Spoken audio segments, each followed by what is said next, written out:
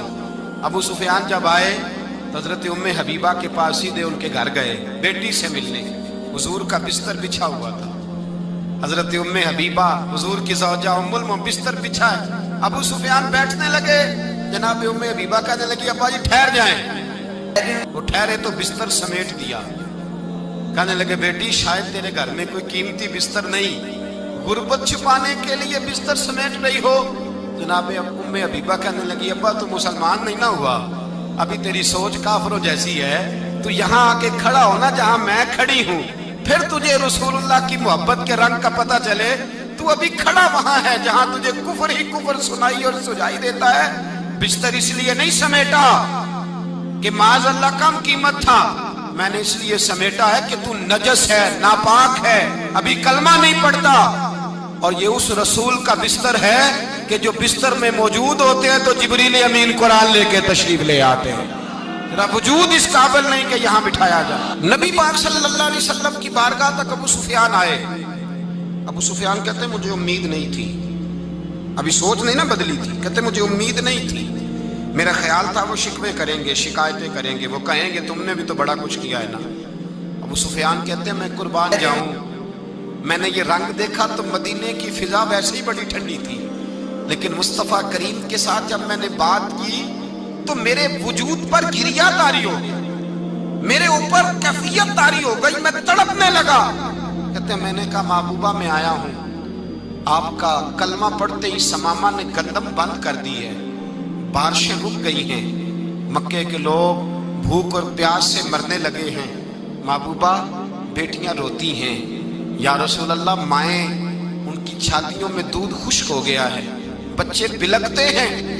ابو سفیان کہتے ہیں میں دشمن تھا, سارے مکے کے لوگ دشمنی کرتے تھے, لیکن جب میں نے یہ لفظ کہے نا اچانک میری نظر اٹھی تو مصطفیٰ کریم کی تو آنکھیں آنسو برسا رہی. کہتے میری بات بھی مکمل نہ ہوئی, حضور نے پہلے رکا منگوایا, سمامہ کے نام فرمایا, پہلے تو انہیں غلہ اپنی مرضی سے دیتا تھا, اب تیرے نبی کا حکم ہے کہ پہلے سے بڑھ کر تو انہیں غلہ دینا ہے. پھر میرے مصطفیٰ نے ہاتھ اٹھائے. او بھائی مشکل ہوتا ہے, مشکل ہوتا ہے, سگے بھائی کے لیے لوگ دعا نہیں کرتے, کہتے میرا شریکہ ہے. ساس بہو کے لیے بہو ساس کے لیے دعا نہیں مانگتی, کہتے اختلاف ہے, لوگ لوگوں کی زندگی نہیں مانگتے, بیماری میں شفا نہیں مانگتے. ابو سفیان کہتے ہیں آمنہ کے لال تیرے قربان جاؤں. حضور نے ہاتھ اٹھائے اور کہا اے اللہ مکے کی سنگلاخ پہاڑیوں پہ بارش برسا, اے اللہ کھیتیاں ہری کر دے, اے اللہ ماؤں کی چھاتیوں میں دودھ بھر دے, اللہ عورتوں کو تازگی دے دے, بچوں کو رانائی دے دے, پھلوں پھولوں کو تازگی دے دے. ابو سفیان کہتے پہلے حضور رو رہے تھے, اور جب نبی پاک کی دعا دیکھی تو میں نے رونا شروع کر دیا, میں نے رونا شروع کر دیا. کہتے واپس آیا تو وہ احساس کہ یار یہ میں کس شخص سے مل کے آیا ہوں, یہ کس قسم کے آدمی سے مل کے آیا ہوں, یہ کیسا رنگ ہے, یہ کس قسم کا انداز ہے کہ جس کو میں پتھر مارتا رہا وہ میرے لیے دعائیں لے کے بیٹھا ہوا ہے, جس کو ساری زندگی ستایا ہے وہ میرے بچے کے لیے روتا ہے, میری بیٹی کے لیے اس کی آنکھ میں آنسو ہیں, وہ ہمارے لیے تڑپ رہے ہیں. میرے بھائیوں, ابو سفیان کہتے ہیں پھر دوسرا جلوہ میں نے تب دیکھا جب حضور مکے آئے, اور میں تو آخر تک لڑنے آیا تھا نا, حدیبیہ تک. کہتے ہیں جب رسول پاک مکے آئے اور حضور نے اعلان معافی کیا تو بنتا تو یہ تھا کہ مجھے سزا ملتی, لیکن میرے مصطفیٰ کریم نے فرمایا جو ابو سفیان کے گھر میں چلا جائے گا میں اسے معاف کر دوں گا. کہتے ہیں میں نے کہا یہ میرے لیے کس قسم کی سزا تجویز کی ہے کہ میں عمر بھر دشمنی کرتا رہا اور یہاں رنگ عجیب ہے. حضور نے میرے لیے ہی اعزاز لکھ دیا, فرمایا جو ابو سفیان کی حویلی میں داخل ہو گیا میں نے معاف کیا. ابو سفیان کہتے ہیں پتہ نہیں کتنے پردے تھے جو اٹھ گئے, پتہ نہیں کتنی منزلیں تھیں جو طے ہو گئی, پتہ نہیں کتنے جلوے تھے جن کا نظارہ ہو گیا. اور میں نے غور سے چہرہ دیکھا تو میری آنکھوں سے پٹی اتر گئی اور مجھے عبداللہ کے یتیم بیٹے کے پیچھے محمد رسول اللہ کے جلوے نظر آنے شروع ہو گئے۔ اخلاقی قدریں جب موجود رہتی، یہاں تو لوگ مرے ہوئے شخص کو مارتے ہیں، یہاں تو سڑک پر کتنی گراوٹ ہے اور کتنا گر گیا ہے اخلاق ان لوگوں کا، ایکسیڈنٹ ہو گیا ہے، ٹرین کی پٹری سے اتر گئی ہے، چیخ و پکار ہے، آہیں ہیں، تڑپنا ہے، رونا ہے، سسکیاں ہیں، ماں کا بازو کٹا ہے پر وہ چیختی ہے ذرا میرے بیٹے کا پتہ کرو، باپ کی آنکھوں میں ریت پڑ گئی ہے پر وہ تڑپتا ہو میرا بیٹا تھا، چیخ و پکار ہو رہی ہے۔ پر ظلم ہے اس قوم کا کہ جو بچانے والے آئے ہیں وہ پہلے آتے ہی ان کی جیبیں ٹٹول رہے ہیں، ان کے بٹوے دیکھ رہے ہیں، گری ہوئی عورتوں کے، یہ آپ اٹھا کر دیکھیے اخبارات، عورتوں کے، گری ہوئی عورتوں کے کانوں سے بالیاں نوچی گئیں اور ان کے کان تک کٹ گئے۔ یہ اس قوم کا حال ہے۔ اقبال کہتے ہیں جنہیں آتا نہیں دنیا میں کوئی فن تم ہو، اور بیچ کھاتے ہیں جو بزرگوں کا کفن تم ہو۔ تم وہ لوگ ہو جو کفنوں پہ سودے کرتے ہو، جو قبروں پہ سودے کرتے ہو۔ یہ لوگ تجارتیں کرتے ہیں، اخلاقی پستی کا یہ عالم کہ لوگ قبروں پہ سجدے کرتے ہیں، بیٹے بیچ کے دہیز خریدتے ہیں۔ غریب کی بیٹی روز تڑپتی ہے، روتی ہے، روز سسکیاں لیتی ہے کہ کہاں سے وہ دروازہ کھلے گا جب میں بھی جب سہاگن ہوں گی، جب میرا باپ بھی عزت کے ساتھ مجھے رخصت کرے گا۔ اور غریب آدمی بیٹی کی شادی کے بعد اتنا دکھی رہتا ہے، وہ بھی کم ہی لوگ جانتے ہیں، وہ بھی وہی لوگ جانتے ہیں جو اس منظر سے گزرتے ہیں۔ ہمارا اخلاقی معاملہ اس قدر زیادہ تباہی کا شکار ہے۔ میرے مصطفیٰ کریم سید عالم نور مجسم صلی اللہ علیہ وسلم جذبات کا خیال رکھتے، احساسات کا خیال رکھتے، تصورات کا۔ او بھائی، اس سے بڑا اخلاق کا مظاہرہ کہاں سے لینے جاؤ گے؟ کہ آمنہ کے لال فرماتے ہیں میرا دل کرتا ہے نماز لمبی پڑھاؤں، نماز اللہ کی نماز، دل کرتا ہے لمبی نماز پڑھاؤں، میں لمبی لمبی صورتیں تلاوت کروں، میں کھل کے رب کریم کا قرآن پڑھوں، میں اللہ تبارک و تعالیٰ کے قرآن مجید کے ذائقوں میں کھو جاؤں۔ لیکن حضور فرماتے ہیں نماز میں کسی بچے کے رونے کی آواز آتی ہے، کسی بوڑھے کی ہائے کی آواز آتی ہے، کسی بیمار آدمی کی ہائے کی آواز آتی ہے۔ نبی پاک فرماتے ہیں میں اللہ کی نماز چھوٹی کر دیتا ہوں، اللہ کے بندوں کا خیال کرتا ہوں، میں رب کی نماز چھوٹی کر دیتا ہوں، رب کریم کے بندوں کا خیال کرتا ہوں۔ خدا کے بندے تو ہیں ہزاروں، بنوں میں پھرتے ہیں مارے مارے، میں اس کا بندہ بنوں گا جس کو خدا کے بندوں سے۔ میرے حبیب کریم سید عالم صلی اللہ علیہ وسلم نے فرمایا اللہ کریم نے بندے کو، مخلوق کو پیدا کرنے سے پہلے جو تحریر سب سے پہلے لکھی تھی نا، اللہ نے اپنے پاس جو جملے سب سے پہلے لکھے تھے بندے بنانے سے بھی پہلے، وہ فکر یہ تھے کہ ان رحمتی سبقت اعلی غضبی، رب کریم نے لکھا تھا بے شک میری رحمت زیادہ ہے، میرا غضب زیادہ نہیں ہے۔ اس نے لکھا تھا کہ میری رحمت ہمیشہ میرے غضب پر غالب رہے گی۔